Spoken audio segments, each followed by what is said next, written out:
అంటే ఇప్పుడు మీరు రకరకాల రీజన్స్ వల్ల ఇలా అవుతూ ఉంటుందని చెప్పారు. ఇప్పుడు ఏజ్ వల్ల అయ్యేదానికి మీరు ట్రీట్మెంట్ ఏ విధంగా ఇస్తారు?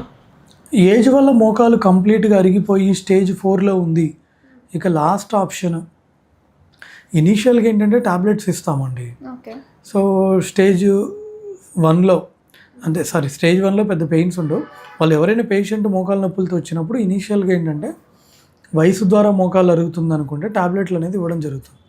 సో, ఇంకా టాబ్లెట్లతో తగ్గడం లేదు అనుకుంటే అప్పుడు వాళ్ళకి ఏమన్నా గుజ్జు ఇంజెక్షన్ అనేది సజెస్ట్ చేస్తాం. అది కూడా ఇప్పుడు ఇక స్టేజ్ 4లో ఉంటే అది కూడా పనిచేయదు. ఇక స్టేజ్ 4లో లిటరల్‌గా బోన్ రాసుకుంటుంది అనుకోండి. ఈ కార్టిలేజ్ మొత్తం పోయి బోన్ రాసుకుంటుంది అంటే ఇంకొకటే option total knee replacement. Okay. లిటరల్‌గా బోన్ రాసుకుంటుంది అనుకోండి, కార్టిలేజ్ మొత్తం అరిగిపోయి అప్పుడు ఆ టాబ్లెట్లతో పనిచేయదు. అంటే ఇప్పుడు చిన్న పిల్లలకి కూడా ఇలా అవుతుంది అని అన్నారు. చిన్నపిల్లలకి ఇలా అవ్వదు. చిన్న పిల్లలకి ఇంత దారుణంగా ఏం అరిగిపోదు.